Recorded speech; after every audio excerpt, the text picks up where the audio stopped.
भारत के मेरे भाइयों बहनों, माताओं और बुद्धिजीवी जागरूक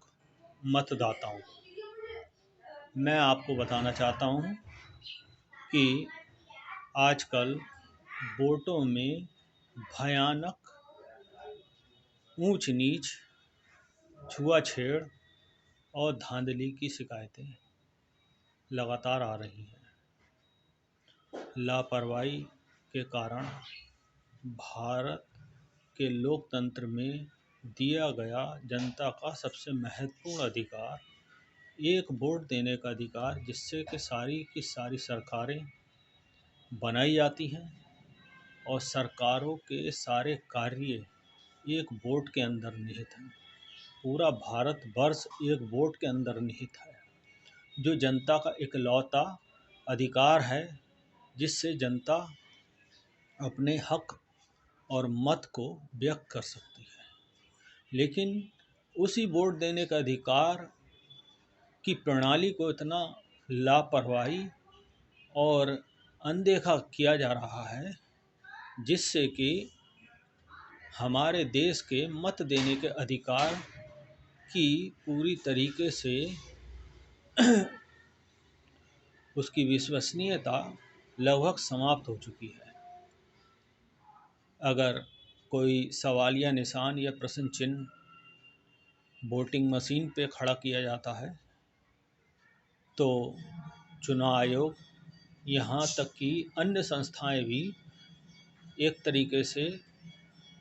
जो लोग इस पे सवालिया निशान उठाते हैं उनसे बहस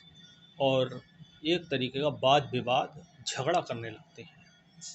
वो उन्हें सीधे सीधे चैलेंज करते हैं, जबकि ये उन लोगों का मुद्दा नहीं है, बल्कि पूरे हिंदुस्तान के एक एक मतदाता का मुद्दा है, जो लोकतंत्र में जनता को दिया गया है। अगर मत देने का अधिकार ही जनता का ख़त्म हो जाएगा तो फिर देश में मतदान का कोई मतलब नहीं रह जाता है। लेकिन मैं आपको एक रास्ता दिखाना चाहता हूँ, जिससे कि अगर चुनाव आयोग इसमें कुछ धांधली या गड़बड़ी कर रहा है या मिलीभगत कर रहा है, या तमाम अन्य संस्थाओं में बैठे हुए कुछ एक वरिष्ठ पदों के अधिकारी अगर इसमें कुछ ऊंच नीच करते हैं, तो हम उस धांधली को, चोर को पकड़ सकते हैं। कैसे, मैं आपको बताना चाहता हूँ। आजकल नेट का ज़माना है, सब कुछ इंटरनेट पे है, ऑनलाइन है, और हर व्यक्ति, हर एक भारतीय के पास आधार कार्ड है अपना। इसलिए ज़रूरी है कि जितनी भी पार्टियां हिंदुस्तान में चुनाव के दौरान या अधिसूचना से पहले या बाद में चुनाव रैलियां करती हैं, तो वो चुनाव रैलियां चुनाव आयोग और यहाँ तक कि देश के न्यायालय से अनुमति लेके वो चुनाव रैलियां करें, ऐसा कानून बने। और चुनाव रैली के अंदर आने वाली भीड़ में से एक एक स्त्री, पुरुष और बच्चे के आधार कार्ड को चुनाव आयोग रिकॉर्ड के रूप में अपने पास उसकी एंट्री करे, उसका रिकॉर्ड रखे, तथा चुनाव रैलियों में और तमाम उससे संबंधित सभाओं में जिससे अनुमति लेके चुनाव आयोग से जो रैलियां की गई हैं, उस भीड़ में जो जो लोग आए हैं उनके नाम, पिता पति का नाम, पता, आधार कार्ड नंबर, ये सारी चीज़ों का रिकॉर्ड चुनाव आयोग रखे और मांगने पे वो उपलब्ध कराए। तथा जो मतदान के दिन मत दिया जाता है, वोटिंग की जाती है, तो वहाँ पे भी मतदाता का पूरा रिकॉर्ड चुनाव आयोग अपने पास रखे और मांगने पे उसे पारदर्शी रूप से उपलब्ध कराए। अगर किसी व्यक्ति को वो विशेष रूप से उपलब्ध नहीं करा सकता है, तो माननीय न्यायालय उसकी मांग कर सकता है। न्यायालय में उस व्यक्ति के नाम पते को उपलब्ध कराएगा कि किस व्यक्ति ने किस संख्या पे कौन सा वोट किसे दिया है। इसका रिकॉर्ड पूरा का पूरा लोक प्रतिनिधि अधिनियम के अंतर्गत चुनाव आयोग के पास रहना चाहिए, तो हम जिन जिन चुनावी रैलियों में जो भीड़ आई है और जिसने चुनाव वाले दिन जो वोटिंग की है उससे इसकी क्रॉस चेकिंग कर लें। एक व्यक्ति कितनी रैलियों में भीड़ के रूप में शामिल हुआ ये भी हमें पता चल जाएगा, किस व्यक्ति ने किसे कितना वोट दिया है ये भी पता चल जाएगा। तो ये सारी क्रॉस चेकिंग हो जाएगी, जिससे पारदर्शी रूप से हमें पता चल जाएगा कि किस पार्टी को कितना वोट मिला, कौन किस पार्टी की मत का है और कौन किस पार्टी की रैली में 1 बार गया, 2 बार गया, 10 बार गया। तो ये सारी की सारी चीज़ें सामने आ जाएंगी और भी कई पॉइंट हैं जिससे कि जो है हम क्रॉस चेकिंग करके इस चीज़ का पता लगा सकते हैं कि चुनाव प्रक्रिया पारदर्शी हो, निष्पक्ष हो और स्वस्थ हो। इसके लिए ज़रूरी है, अगर भारत की जनता इन चीज़ों से संतुष्ट नहीं होती है तो अंतर्राष्ट्रीय स्तर पर भी इसकी जांचें होनी चाहिए।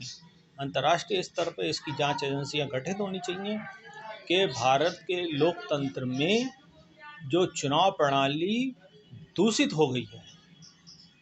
उसे पूरी तरीके से स्वच्छ और स्वस्थ बनाया जाए, वरना चुनाव के कोई मायने नहीं रह जाते हैं, न लोकतंत्र के कोई मायने रह जाते हैं,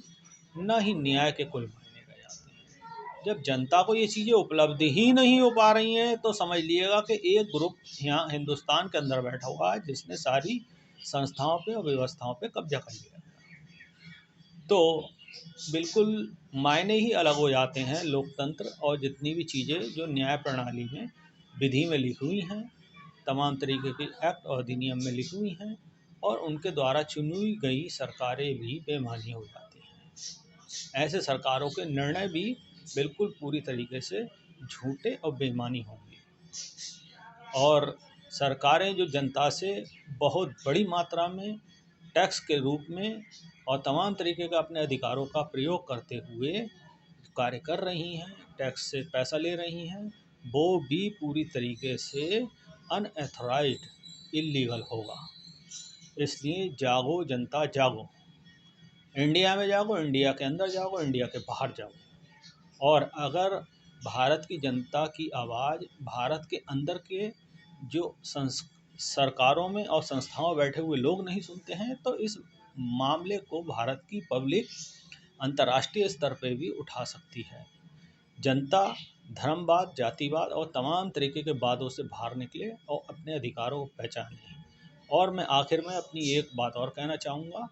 कि भारत का एक एक नागरिक, खास तौर से वो लोग जिनके शोषण होते हैं और उनके शोषण किए जाते हैं, वो कानून को, विधि को, न्याय को बहुत गहराई से पढ़े, उसका अध्ययन करें। दूसरी बात, जब विधि का निर्माण होता उन चीज़ों में वो पूरी तरीके से अपना योगदान दें और जो चीज़ें विधि में लिखी हुई हैं उनकी जानकारी लें तथा न्याय और विधि को वो पूरी तरीके से अपने जीवन में अमल में लेके आएं। जय हिंद, जय भारत, जय स्वर्गीय ईश्वर।